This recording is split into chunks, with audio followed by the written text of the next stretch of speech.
밤에 사는 백성들을 보라. 수많은 심령 멸망하겠네. 그 누가 갈까? 주의 복음 들고 생명을 구원하는 곳으로. 큰 권세 주께 있으니, 큰 권세 주께 있으니, 너는 가서 주의 복음 전하라. 주가 너 항상 지키리라. 구원의 문은 넓게 열렸으니 십자가 군병 일어나거라. 너의 힘은 하나로 뭉쳐서 죄악의 쇠사슬을 끊어라. 큰 권세 주께 있으니, 큰 권세 주께 있으니, 너는 가서 주의 복음 전하라. 주가 너 항상 지키리라. 왜 너는 멸망길을 가려느냐? 죽음성 듣고 응답하여라. 널 구원하려 예수 죽었으니 생명의 참된 복음 전 큰 권세, 큰 권세 주께 있으니, 큰 권세 주께 있으니, 너는 가서 주의 복음 전하라. 주가 너 항상 지키리라.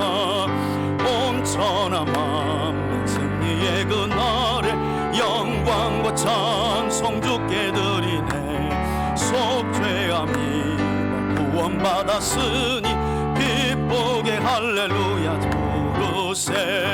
큰 권세 주께 있으니, 큰 권세 주께 있으니, 너는 가서 주의 복음 전하라. 주가 너 항상 지키리라.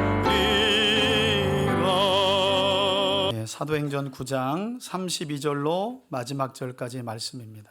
그때 베드로가 사방으로 두루 다니다가 롯다에 사는 성도들에게로 내려갔더니 거기서 애니아라 하는 사람을 만나매 그는 중풍병으로 침상 위에 누운 지 8해라. 베드로가 이르되 애니아야, 예수 그리스도께서 너를 낫게 하시니 일어나 내 자리를 정돈하라 한데 곧 일어나니. 룻다와 사론에 사는 사람들이 다 그를 보고 주께로 돌아오니라. 요바에 다비다라 하는 여제자가 있으니 그의 이름을 번역하면 도르가라. 선행과 구제하는 일이 심히 많더니 그때 병들어 죽음에 시체를 씻어 다락에 누이니라. 룻다가 요바에서 가까운지라 제자들이 베드로가 거기 있음을 듣고 두 사람을 보내어 지체 말고 와달라고 간청하여 베드로가 일어나 그들과 함께 가서 이르매 그들이 데리고 다락방에 올라가니 모든 과부가 베드로 곁에 서서 울며 도르가가 그들과 함께 있을 때 지은 속옷과 겉옷을 다 내어 보이거늘. 40절입니다. 베드로가 사람을 다 내보내고 무릎을 꿇고 기도하고 돌이켜 시체를 향하여 이르되 다비다야 일어나라 하니 그가 눈을 떠 베드로를 보고 일어나 앉은지라. 베드로가 손을 내밀어 일으키고 성도들과 가부들을 불러들여 그가 살아난 것을 보이니 온 요빠 사람이 알고 많은 사람이 주를 믿더라. 43절은 함께 읽습니다. 베드로가 요빠에 여러 날 있어 시몬이라 하는 무두장이의 집에서 머무니라. 아멘. 아멘. 예, 할렐루야.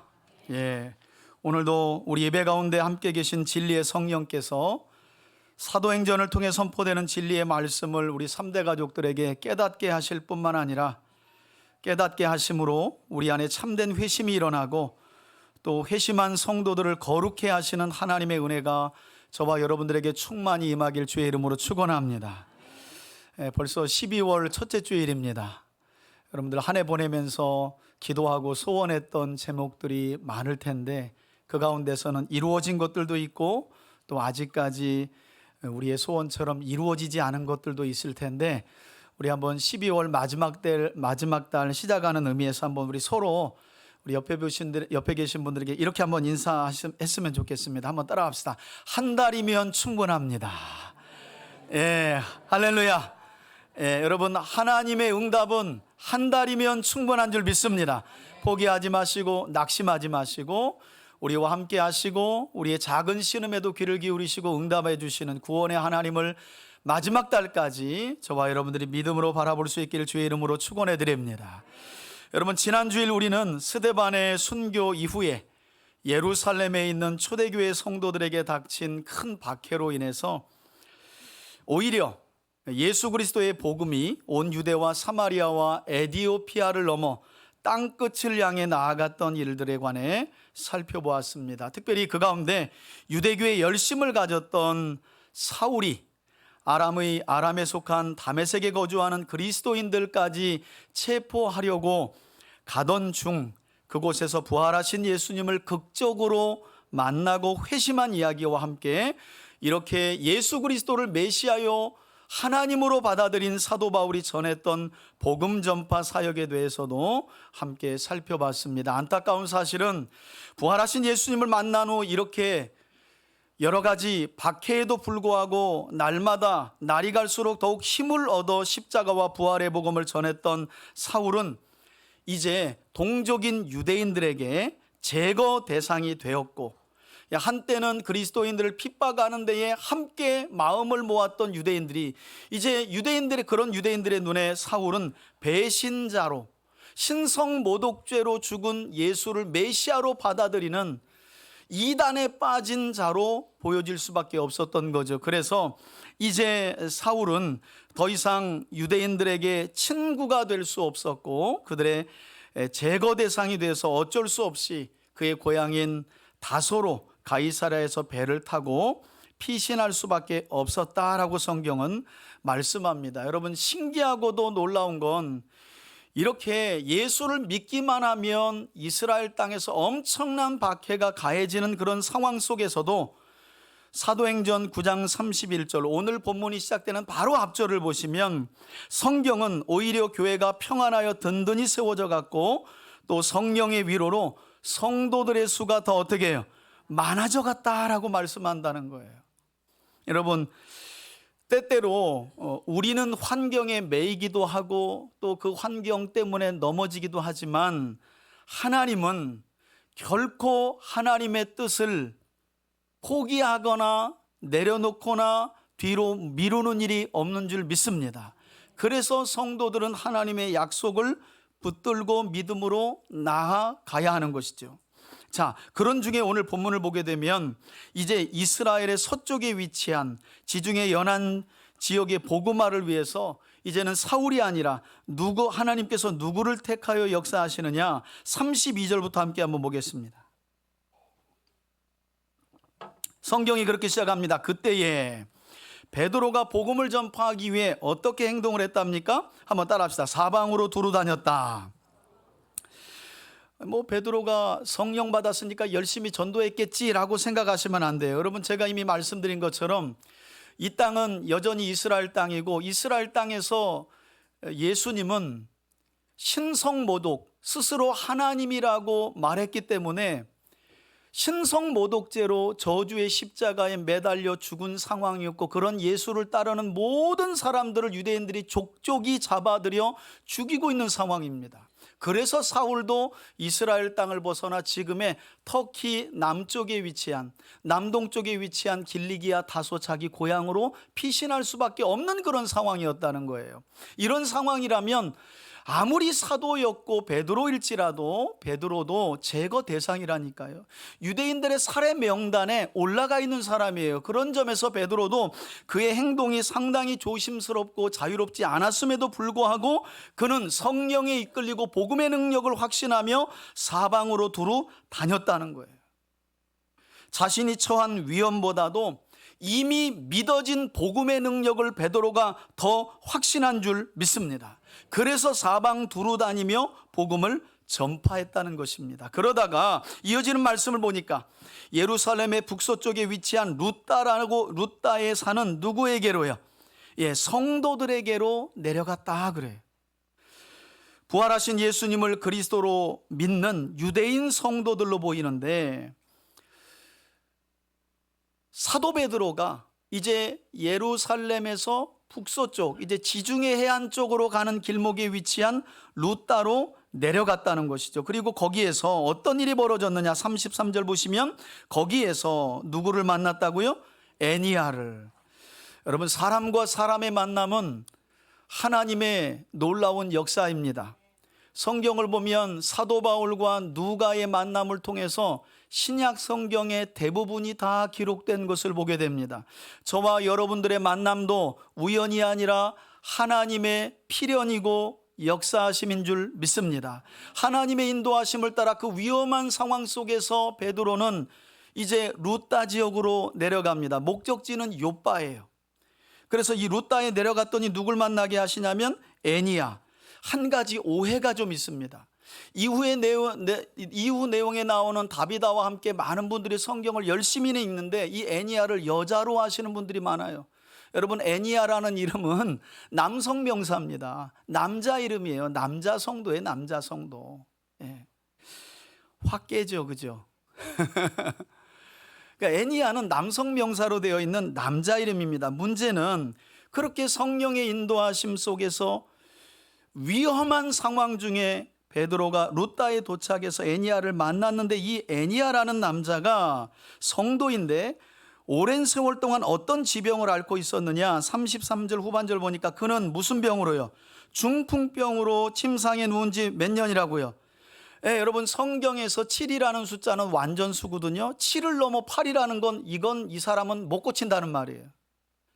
상당히 심각한 병으로 이 애니야라고 하는 분이 고통을 당했고 8년이라는 건 적지 않은 세월 동안 고통을 받았는데 누구도 고치지 못했다라는 말입니다. 그런데 이렇게 8년이라는 긴 세월 동안 중풍병으로 알아누웠던 애니야를 향해 하나님의 인도하심 가운데 루따에 도착한 베드로가 어떤 말을 하는지 보세요. 34절입니다. 베드로가 이르되 애니야야, 누가 그를 낫게 하신다고요? 여러분, 예수 그리스도께서 너를 낫게 하시니 일어나 내 자리를 어떻게 해요? 정돈하라 하고 베드로가 그리스도의 이름을 의지하며 8년 동안 일어난 일이 없는 애니야를 향해 선포한 거예요. 그랬더니 성경이 흥미롭죠. 어떻게 해요? 곧 일어났다 그래요. 여러분, 복음서 중에 곧, 즉시라는 말이 가장 많이 나오는 복음서가 마가복음이거든요. 그 다음으로 이 누가가 사도행전을 기록하면서 참 흥미로워요. 곧 일어났다는 거예요. 여러분, 곧 일어났다는 건 베드로가 능력이 많아서라는 거예요? 아니면 베드로가 믿고 의지하여 선포한 예수 그리스도의 이름의 능력이 있다는 거예요? 당연하죠, 여러분. 아는 건 잘 아는데 왜 우리 삶의 고난과 어려움을 만나면 우린 왜 이런 믿음이 작동되지 않냐는 거예요. 사실 사도행전의 말씀은 이런 메시지를 우리에게 주고 있는 거죠. 2000년 전 사도들을 통해 일어난 이 복음의 능력이 나타난 기적의 현장이 우리와 무슨 상관이 있겠어요? 그러나 성경은 2000년이 지난 지금도 예수 그리스도의 이름의 능력을 믿는 자들에게 하나님은 이와 같이 구원의 능력을 베푸신다는 사실을 저와 여러분들에게 말씀하고 있는 줄 믿습니다. 여러분, 이미 앞서 우리가 살펴본 것처럼 사도행전 3장에서 베드로는 요한과 함께 미문 앞에서 태어날 때부터 걷지를 못해 40년 동안 구걸하며 살았던 안진뱅이를 은과 금을 의지하여서가 아니라 나사렛 예수 그리스도의 이름을 의지하여 일으킨 일이 있는 줄 믿습니다. 이제 여러분, 베드로는 복음서에 나오는 그런 베드로가 아니에요. 말만 뻔지르르게 하고 내가 주님을 위해 죽겠습니다 하고 금방 위협이 오면 도망가는, 주님을 3번이나 부인하는 그런 베드로가 아니라는 거예요. 오순절에 임한 성령을 받고 베드로는 예수님이 하나님이라는 사실, 메시아와 그리스도, 생사화복을 주관하시는 하나님이라는 사실을 믿고 확신했던 것입니다. 그래서 이런 능력이 하나님께서 그를 통해 드러내신 것이죠. 흥미로운 사실은 중풍병자를 향해 내 자리를 들고 일어나라 라고 선포하였던 이 사건은 누가복음 5장에서 예수님이 지붕을 뚫고 침상의 자리에 앉혀 내려왔던 중풍병자를 향해서 내 침상을 들고 집으로 가라 라고 말씀하시며 행하셨던 이적과 판박이라는 사실이에요. 여러분, 오늘 본문을 보면 성경을 자세히 꼼꼼히 읽은 분들은 이 본문 자체에서 구약의 여러 사건이 생각나고 예수님이 행하신 복음서의 여러 가지 일들이 생각나지 않을 수가 없어요. 왜냐하면 그런 의도를 가지고 의사 누가가 이 말씀을 기록하고 있기 때문이에요. 여러분 기억하시죠? 누가복음 5장에 보면 친구인지 동료인지는 알 수 없지만 4사람이 아무도 고칠 수 없는 중풍병자를 들것에 실어가지고 예수님 가버나움 집에 너무 많은 사람들이 몰려 있으니까 어쩔 수 없이 계단으로 올라가가지고 예수님의 지붕에 이 집의 지붕을 뜯고 그 지붕 한가운데로 예수님이 계신 그 자리로 들것을 들어 내립니다. 그때 예수님께서 하신 말씀, 내 죄가 용서함을 받았다. 일어나 들것을 들고 가라. 그때 그 자리에서 일어난 일이 있었잖아요. 이제 예수께서 행하신 그 일이 누구를 통해서? 사도 베드로를 통해서. 그리고 성경은 지금 뭘 말씀하고 있냐면 성도와 교회가 해야 될 일이 무엇인지를 우리에게 가르쳐주고 있는 줄 믿습니다. 여러분, 죽어가는 영혼들을 향해서 예수 그리스도의 이름과 복음의 능력을 믿고 하나님의 살아계심과 복음이 진리임을 드러내는 사명을 저와 여러분들이 감당해야 되는 줄 믿습니다. 여러분, 하나님이 믿어지도록 하는 자리에는 지금도 하나님께서 이와 같은 초자연적인 역사를 우리에게 때때로 베풀어 주시는 줄 믿습니다. 저는 이러한 말씀을 바탕으로 우리 3대 가족들 역시 베드로와 같이 예수 그리스도의 이름과 그분의 능력만을 굳게 믿고 의지함으로 인해 하나님께서 베푸시는 구원의 큰 능력과 은혜들을 저와 여러분들의 삶 속에 다시 한번 충만히 누리며 살아가실 수 있기를 주의 이름으로 축원합니다. 자, 8년 동안이나 중풍병을 앓아누웠던 이 애니아가 예수 그리스도의 능력을 힘입어 일어나 회복되자 35절을 보십시오. 어떤 일 결과가 있었느냐? 루다와 사론, 여러분 사론은 샤론 평야를 의미하는데 이 지역에 사는 많은 사람들이 다 병에서 일어나 회복된 애니야를 보고 누구에게로 돌아왔다는 거예요? 주께로 돌아왔다. 여러분, 오늘 본문을 보면 애니야와 다비다가 병에서 고쳐지고 살아난 이야기는 결국 무엇으로 귀결되냐면 많은 사람들이 주께로 돌아온 결과를 낳았다는 거예요. 여러분, 여기에서 우리가 주목해야 될 것은 하나님께서 때때로 성도들의 기도에 응답하셔서 정말 생각지 못한 초자연적인 기적이나 이적이나 신비한 일들을 우리에게 주실 때 그 궁극적인 이유와 목적이 무엇인가 하는 거예요. 그것은 봤지, 내가 이렇게 기도해서 이렇게 했더니 나았어. 목사가 자신의 이름을 내고 그 권위를 그것으로 드러내라는 이유가 아니죠. 많은 사람들 여전히 말씀이 들리지 않아서 그런 신비한 상황이 아니면 주께로 마음을 열지 못하는 사람들의 마음을 열기 위해서 하나님께서 지금도 기적을 베풀고 계신 줄 믿습니다. 여러분, 어쩔 수 없어요. 불신자들은 마음이 열려야 돼요. 마음이 열려야 뭔가 그들의 사고를 깨는 어떤 일이 일어나야 그때서야 비로소 저들이 믿는 하나님이 예수가 뭔가 신으로 존재하나 보다라는 인식을 갖기 시작해요. 그래서 하나님께서 지금 베드로를 통해 이 루다와 사론의 많은 자들을 주께 돌아오도록 하기 위해서 8년 동안 알아누웠던 누구를요? 애니야를 일으켜 세우신 줄 믿습니다. 여러분, 그렇게 한번 기도해 보세요. 하나님, 내 삶에 해결할 수 없는 이 문제 지금 몇 년 동안입니다. 하나님, 이 문제를 해결해 주셔야 제 주변의 많은 사람들이 하나님의 살아계심을 보고 하나님께로 돌아올 줄 믿습니다. 그러니 이 문제를 해결하여 주옵소서, 그 영혼을 주께로 인도하여 주옵소서 하고 기도할 수 있는 저와 여러분들이 되기를 바라요. 여러분, 우리의 기도가 이 목적과 상관이 없으면 그 기도는 하나님과 아무 상관없는 기도예요. 건강을 회복해서 뭐 할 것이고, 세상적으로 성공해서 뭐 할 것이고, 지금보다 더 나은 삶을 살아서 뭐 할 것입니까?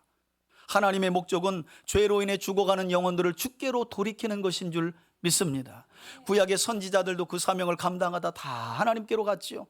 신약의 사도들도 다 그 사명을 감당하고 2000년 동안 교회 공동체에 몸담았던 모든 성도들은 바로 이 사명을 감당한 줄 믿습니다. 지금도 그래서 하나님은요, 목말라요. 누가 연약한 사람의 믿음을 세우기 위해 기도하고 있는가? 누가 믿지 않는 자들에게 믿음을 하나님이 주시도록 어떤 일을 두고 기도하고 있는가? 하나님은 갈급하다니까요. 제발 기도해 줬으면, 제발 누군가의 믿음을 위해서 내 이름을 불러 주었으면, 저와 여러분들이 그런 하나님의 소원을 만족해 하는 삶을 살아가길 주의 이름으로 축원해 드립니다.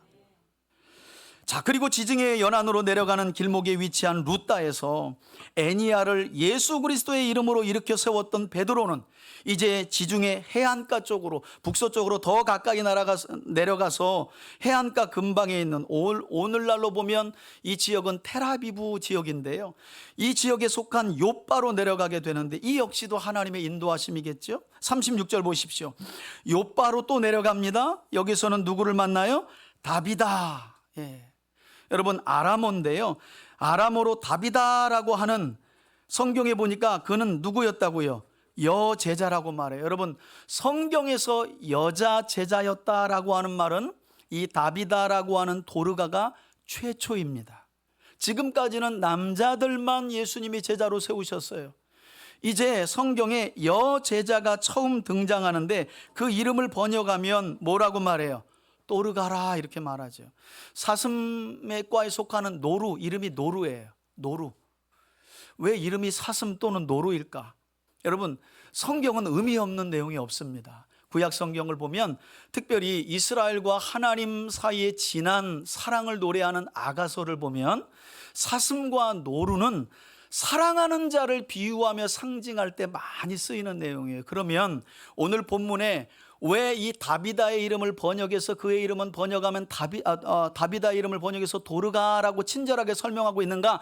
그녀는 요빠와 그 주변에 있는 많은 성도들에게, 그 지역에 사는 사람들에게 뭘 받은 사람이었다는 거예요? 사랑받는. 저는 저와 여러분들이 교회 공동체와 여러분들이 살아가는 삶의 터전에서 사랑받는 사람으로 살아갈 수 있기를 주의 이름으로 축원합니다.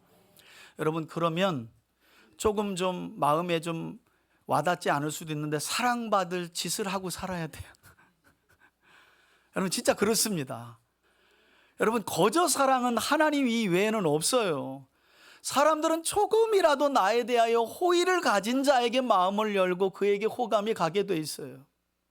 이후에 보면 그녀가, 이 도르가라고 하는 다비다가 무엇에 힘썼다고 말씀하냐면 39절에 보니까 특별히 과부들을 향해서 선행과 구제하는 일이 뭐라고요? 심이 많았다. 여러분, 선행과 구제라는 말은 많은 것들 중에서 일부를 말하는 게 아닙니다. 구약의 율법을, 구약 성경 전체를 꽉 짜면 두 단어가 나오는 거예요. 뭐라고요? 선행과 구제입니다. 다시 말해, 이 도르가라고 하는 다비다의 삶에는 말씀이 뼛속 깊이 새겨져서 하는 모든 일에 선하신 하나님의 뜻을 행했다는 거예요. 직역하면 심이 많았다는 말은요, 선행과 구제가 그녀의 삶에 꽉 채워졌다라고 번역이 되어 있어요. 직역을 하면 꽉 채워졌다는 거예요. 무엇을 먹든지 무엇을 마시든지 무엇을 행하든지 이 도르가라고 하는 다비다는 언제나 하나님의 뜻을 따라서 선행과 구제하는 일에 힘썼다는 거죠. 아마도 그녀는 마음과 뜻과 힘을 다하여 하나님을 사랑하라는 이 주의 말씀을 가난한 과부들에게 많은 선행과 구제를 베풀어 줌으로써 그들을 자기 몸처럼 사랑하는 성도다운 삶을 구체적으로 살아갔던 것으로 보여요.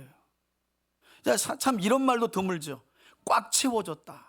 어떤 누군가의 삶을 가리켜서 저의 삶은 참 의로움으로 꽉 채워졌다. 여러분, 이것만큼 극찬 어린 표현이 어디 있겠어요? 그러나 도르가의 삶이 그랬다는 거죠. 안타까운 일은 이런 도르가에게 어떤 일이 벌어져요? 37절 보니까 그때에 도르가가 어떻게 해요? 병들어 죽음에 시체를 씻어 그 도르가의 시신을 어디에 두었다고요? 다락에 두었다. 저는 성경을 읽으면서 뭔 성경의 흐름이 이런가? 여러분, 선행과 구제로 꽉 채워진 이런 사람들은 감기에도 걸리지 말고 백수를 살아야 되는 거 아닙니까? 그래야 우리도 좀 믿음을 가지고 살아가면서 위로받잖아요. 열심히 주일 성수하고 하나님께 헌신하고 했는데 생각지 못한 질병이 와. 이건 내 잘못으로 인한 큰 고통이 와가지고 삶의 기반이 흔들어져 버려. 여러분 그럴 때 우리가 놀래잖아요. 그리고 당황스럽잖아요. 그리고 이렇게 말하죠. 하나님, 그래도 제가 저 불신자보다는 나은데 왜 저에게 이런 불행과 고통이 있습니까? 그런데 여러분 보세요. 선행과 구제로 꽉 채워진 다비다, 이 도르가에게도 병이 찾아오는 거예요. 그리고 죽을 때가 있다는 거죠. 더 이상한 것은 무엇이냐면, 여러분, 유대인들은요, 사람이 죽으면 그 시신을 씻은 후에 반드시 해가 지기 전 그날 땅으로 매장을 합니다. 동굴 속으로 1차 장례를 치러요. 우리처럼 이렇게 3일을 두지 않고 바로 땅에 묻습니다. 왜냐하면 빨리 흙에서 왔기 때문에 흙으로 빨리 돌아가는 것이 하나님의 뜻으로 믿기 때문이에요. 그러니까 성경은 주의 깊게 볼 필요가 있어요. 이건 지금 관습을 완전히 벗어난 거예요. 땅에 묻어야 되는데 어디에다 두었다는 거예요? 다락. 여러분, 사도행전을 기록한 의사 누가가 왜 이렇게 당시로는, 아니 성경을 읽는, 그래서 유대인의 관습을 알면 도무지 이해가 안 가는 이런 일들을 왜 기록해 놨을까요? 여러분, 의도가 있는 겁니다. 이런 걸 보셔야 돼요. 왜 죽은 도르가의 시신을 씻어 그 욥바에 사는 성도들이 그의 시신을 타락해 놨다고 이야기하는가? 누가는 의도적으로 구약에 있는 열왕기상 17장과 이 사건을 연관시키고 있기 때문이에요. 여러분, 앞에 보시면 엘리야 때 있었던 한 사건에 관한 말씀이 나오는데, 우리 앞에 보시고 열왕기상 17장 17절에서 20절 22절까지 함께 한번 읽겠습니다. 천천히 읽어봅시다. 시작. 이 일 후에 그 집 주인이 되는 여인의 아들이 병들어 증세가 심히 위중하다가 숨이 끊어진지라. 여인이 엘리야에게 이르되, 하나님의 사람이여, 당신이 나와 더불어 무슨 상관이 있기로 내 죄를 생각나게 하고 내 아들을 죽게 하려고 내게 오셨나이까? 엘리야가 그에게 그의 아들을 달라 하여 그를 여인의 품에서 받아 안고 자기가 거처하는, 이제 눈여겨보세요, 다락에 올라가서 자기 침상에 누이고 여호와께 부르짖어 이르되, 내 하나님 여호와여, 주께서 또 내가 우고하는 집 과부에게 재앙을 내리사 그 아들이 죽게 하셨나이까 하고 그 아이 위에 몸을 3번 펴서 엎드리고 여호와께 부르짖어 이르되, 내 하나님 여호와여, 원하건대 이 아이의 혼으로 그의 몸으로 돌아오게 하옵소서 하니, 22절입니다. 여호와께서 엘리야의 소리를 들으심으로 그 아이의 혼이 몸으로 돌아오고 살아난지라. 아멘.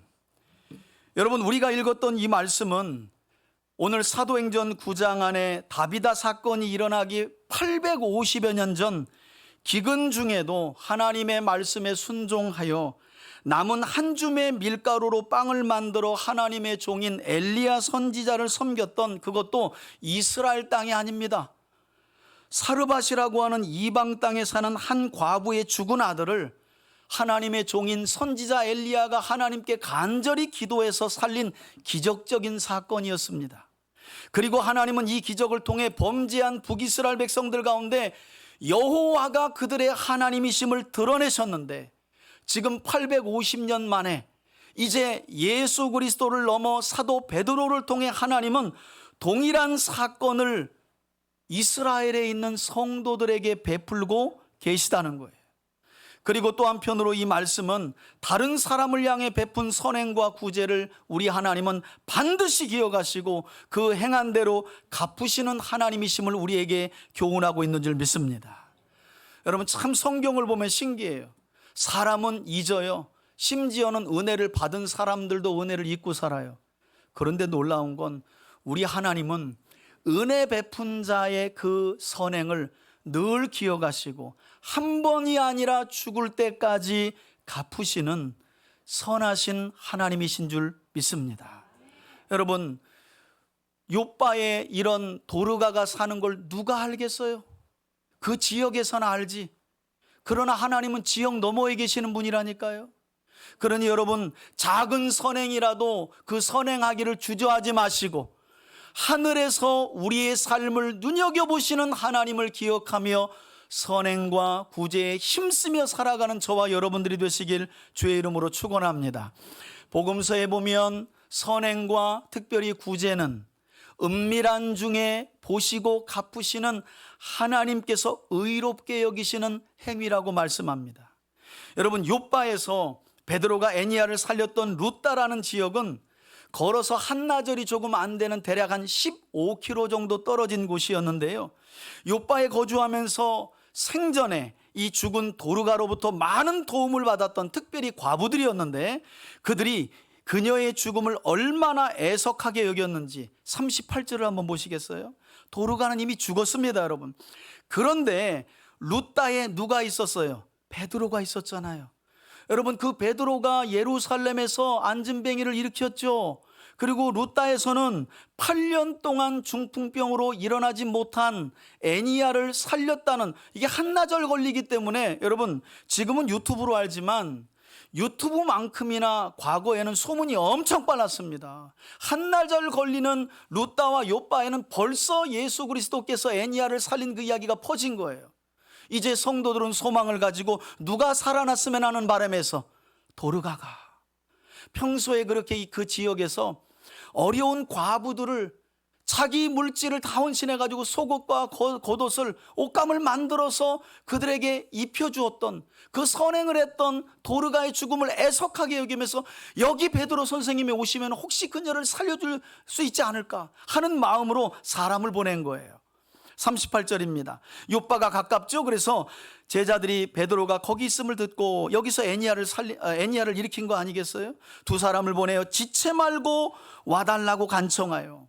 저는 이런 표현도 욥바에 사는 이 과부들이 얼마나 도르가를 사랑하고 그의 죽음을 애석하게 여겼는지, 빨리 선생님, 베드로 선생님 내려오셔야 됩니다.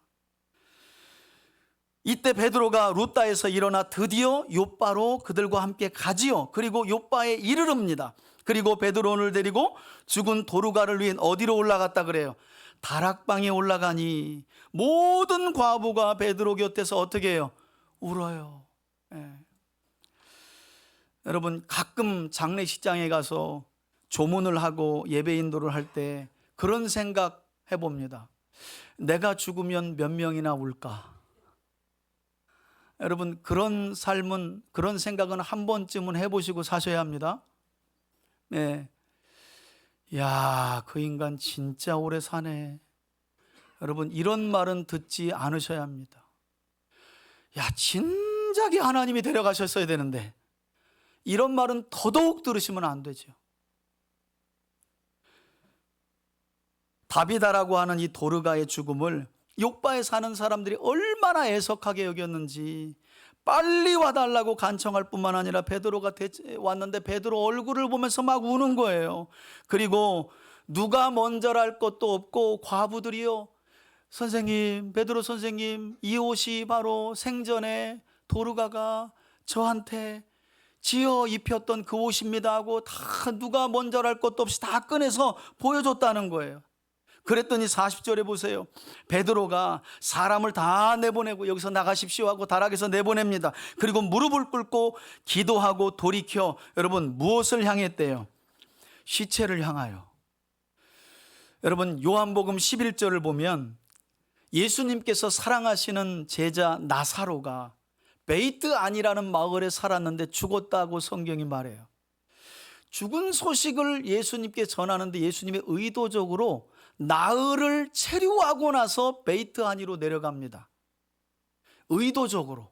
그리고 내려가서 이미 이제 부패하기 시작한 나사로의 무덤을 향해서 예수님이 뭐라 그래요?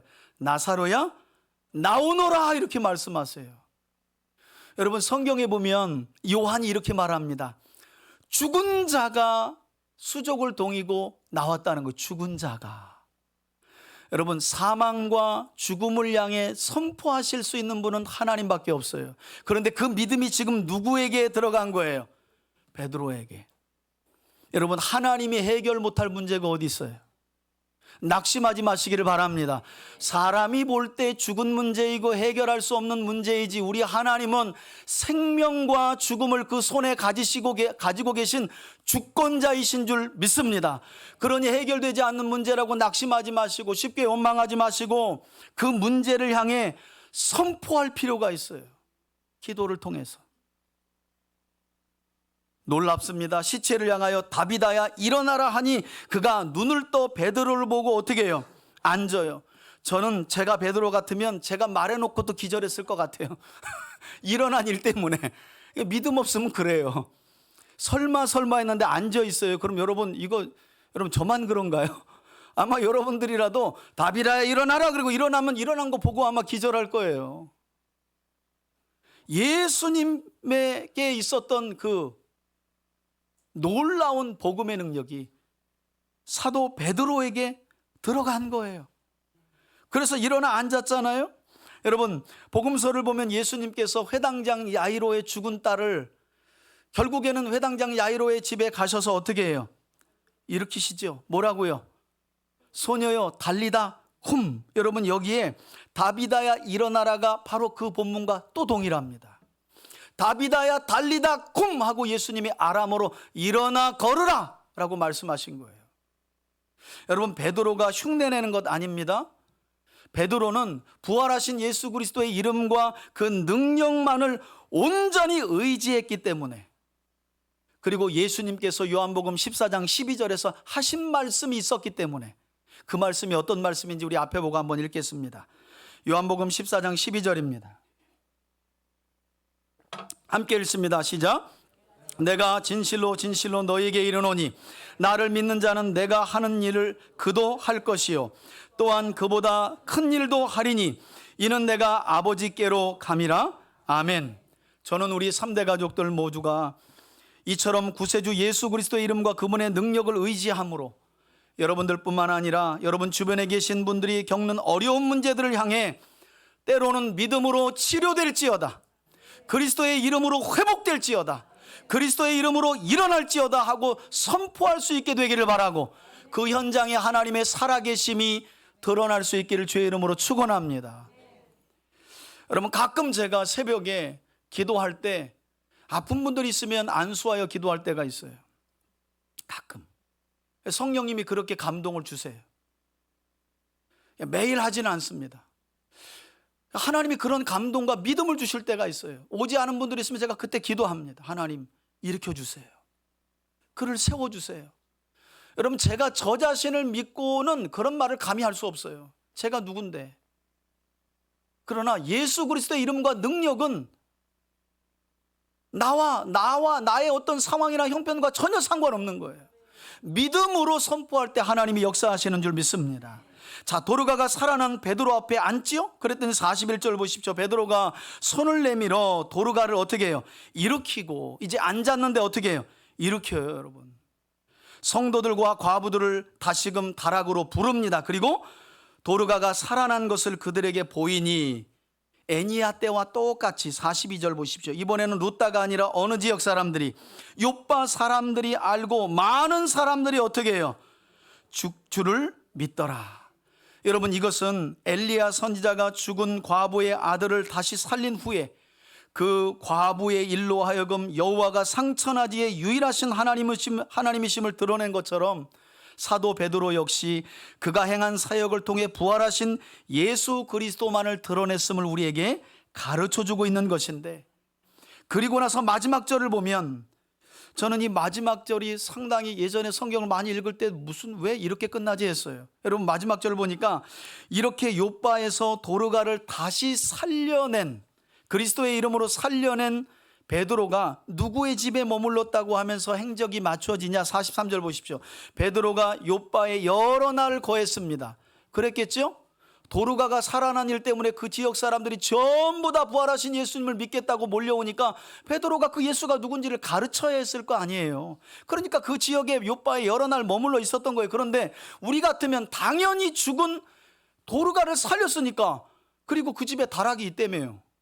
그러면 그 집에 머물 게 자연스럽잖아요. 그런데 누구 집에 머물렀다고 말해요? 시몬이라고 하는, 시몬은 베드로의 이름과 같아요. 그런데 그의 직업이 뭐라 그래요? 무두장이 집에 머물렀다. 그러니까 누가는 아주 의도적으로 곳곳에 하나님이 행하시는 어떤 이정표를 기록해 놨다는 거예요. 여러분, 성경을 보면 이렇게 보셔야 됩니다. 성경은 사람 역사 안에서 구원의 역사를 펼쳐가시는 하나님을 볼 수 있어야 하고요, 그리고 어떤 놀라운 기적을 베풀 때 그 기적의 수혜를 입은 사람들 뿐만 아니라 하나님은 그 기적의 수혜를 입히기 위해 사용한 사람들도 빚어간다는 사실을 기억하셔야 돼요. 이게 하나님의 놀라운 역사예요. 여러분, 이 이후에 나오는 사도행전 10장을 보면 베드로가 하나님의 환상이 임하였음에도 불구하고 여러 가지로 주저하는 고넬료의 집에서의 어떤 하나님의 놀라운 구원 역사가 일어나는 것을 볼 수 있어요. 여러분, 성령 받은 베드로지만 여전히 베드로의 생각에는 유대인들의 관습이 남아있는 거예요. 이방인들에 대한 거부감, 부정함. 그래서 함께 하지 않죠. 어느 정도냐면 사도 바울이 꾸짖었다고 말하잖아요. 꾸짖었다고. 예. 그런 관습을 버리지 못하는 거예요. 여러분, 유대인들에게 있어서 이 가죽 제품을 만드는, 가공하는 사람들은 그 죽은 짐승의 가죽을 벗기고 그 살이 있으면 그걸 다 뜯어내 가지고 말리고, 그래서 여러분, 이 무두장이 집에 가면 가죽 쇠공업자이기 때문에 그 짐승의 시체 냄새도 나고 이 거죽 냄새, 역겨운 냄새가 많이 납니다. 그래서 유대인들에게 무두장에는요, 그 옛날 우리나라에서 백정을 대하듯이 천대했던 직업이에요. 잘 교류도 안 합니다. 그런데 성령 받고 복음의 능력으로 충만했던 베드로는 신분의 차이를 두지 않고 사람을 차별하지 않고 마땅히 도르가의 집에 머물러야 맞는 것 같은데 일부러 많은 사람들에게 그리스도를 통해 드러난 하나님의 십자가 사랑이 무엇인지를 가르쳐 주기 위해서 의도적으로 누구의 집에? 시몬 무두장의 집에 머물렀다는 거예요. 한 번 또 깨집니다. 유대인 가운데 부정한 자의 집에 들어가서 머문 거예요. 이제 요 틀을 깨뜨렸기 때문에 하나님이 10장에 가면 어떻게? 너 이제 이방인에게 복음을 전하기 위한 나의 그 계획에 네가 쓰임 받아야 되겠다. 그래서 고넬료의 집으로 베드로를 하나님이 보내시지요. 여러분, 지금 루다와 요바에 있는 사람들만 변화시키는 게 아니에요. 누구도요? 베드로도. 여러분, 전도의 현장에 나가면 우리가 전하는 복음을 듣고 오는 사람들만 하나님의 은혜의 수혜를 입는 게 아닙니다. 복음의 현장에서 힘써 복음을 전하는 저와 여러분들의 믿음도 하나님이 동시에 세워가시는 줄 믿습니다. 그러니 이거는 놀라운 하나님의 구원 역사예요. 그래서 때를 얻든지 못 얻든지 성경은 복음을 전하기에 힘쓰라라고 말씀하죠. 제가 얼마 전에 한 신학자가 한 말을 들었어요. 여러분, 이제 설교의 마지막이니까 한번 잘 들어보세요. 그 신학자가 어떤 말을 했냐면, 십자가의 죽음과 부활이라는 이 복음의 능력을 기독교는 지금 거의 미종족, 아직도 복음이 들어가지 못한 곳이 있지만 거의 전파했습니다. 그래서 기독교가 한 번 돌고 쇠퇴한 나라는 있어도 아직까지 기독교의 복음이 들어가지 않은 지역은 저 아마존, 밀림, 저 구석 빼고는 거의 드물어요. 그런데 그 학자가 이르기를, 오늘날 기독교에 대해서 어떤 충격적인 말을 했냐면 이렇게 말했어요. 기독교는 중세에 이르러 십자가와 부활의 복음의 능력을 잃어버려 철학이 되었고, 여러분, 그래서 유럽에 가면 신학 박사들인데 예수를 안 믿는 분들이 많습니다. 신학교 교수인데 예수는 받아들이지 않아요. 학문적으로, 철학적으로 기독교를 접근하는 거예요. 그런가 하면 중세에 이르러서는 철학으로 전락했고, 유럽으로 가서는 기독교가 문화가 되었다는 거예요. 신앙이 아니라 하나의 문화를, 기독교적 문화를 이루었대요. 더 충격적인 건 이 복음이 미국으로 건너가서는 복음을 전해야 하는 기독교가 기업이 되었다, 이렇게 말해요. 복음을 온 세상에 전해 영혼 구원에 힘썼던 그 기독교가 미국 땅으로 들어가서는 기업이 되었다는 거예요. 기업. 여러분, 좀 들을 말 아니겠어요? 어찌 보면 이 자리에 있는 저와 여러분들에게 묻고 있는 질문 아니겠어요? 여러분들은 예수 그리스도를 믿고 의지하며 살아가고, 그러면서 여러분들에게 들려지는 하나님의 말씀을 어떻게 접근하고 있습니까? 참 좋은 말씀이다, 윤리적으로 저런 말씀을 따르면 참 내 삶이 좋아지니까, 아직도 이 정도이십니까? 또는 세상에서 들어보지 못한 철학과 같은 말씀이 참 신기하네, 그렇게 듣고 계시지는 않습니까? 아니면 내 소원과 욕망을 이루기 위한 하나의 수단으로 기독교와 복음과 하나님을 그렇게 도구와 수단으로 여기며 신앙생활하고 있지는 않냐는 거예요. 여러분, 성도는 예수 그리스도의 이름과 복음의 능력을 신뢰하며 살아가는 사람들입니다. 그리고 세상에서 죄와 사망의 그늘에 쓰러져 죽어가는 자들을 복음의 능력으로 일으키고, 이를 통해 사람들을 주께로 돌아와 믿게 하는 것이 저와 여러분들의 사명인 줄 믿습니다. 바라기는 부활하신 우리 예수님은 지금 이 시간에도 하나님을 떠나 죄 가운데 빠져 인생의 갖가지 고통의 문제들로 인해 죽어가는 수많은 영혼들을 다시금 주께로 돌아오기를 간절히 원하시고, 그래서 성도인 저와 여러분들 그리고 우리 교회 공동체를 통해 복음의 놀라운 능력을 드러내기를 원하신다는 사실을 오늘 본문의 말씀을 통해 다시 한번 확신하는 저와 여러분들이 되기를 바라고요. 그래서 새로운 한 주도 예수 그리스도의 이름과 그분의 능력을 의지하며 기도하고 그분의 말씀을 믿음으로 선포하며 살아가는 3대 가족들이 되시길 예수님의 이름으로 축원합니다. 이제는 우리 주 예수 그리스도의 은혜와 하나님 아버지의 사랑과 성령의 교통하심이 다시 한번 복음의 능력을 돌아보고 우리 안에 그 예수 그리스도의 복음의 능력이 회복되며 그 능력 안에서 하나님의 살아계심과 영광을 나타내며 살아가기를 결단하며 나아가는 우리 3대 가족들과 가정과 자녀들과 저들의 기업과 이 나라와 이 민족 위에 이제로부터 영원토록 함께 계실지어다. 아멘.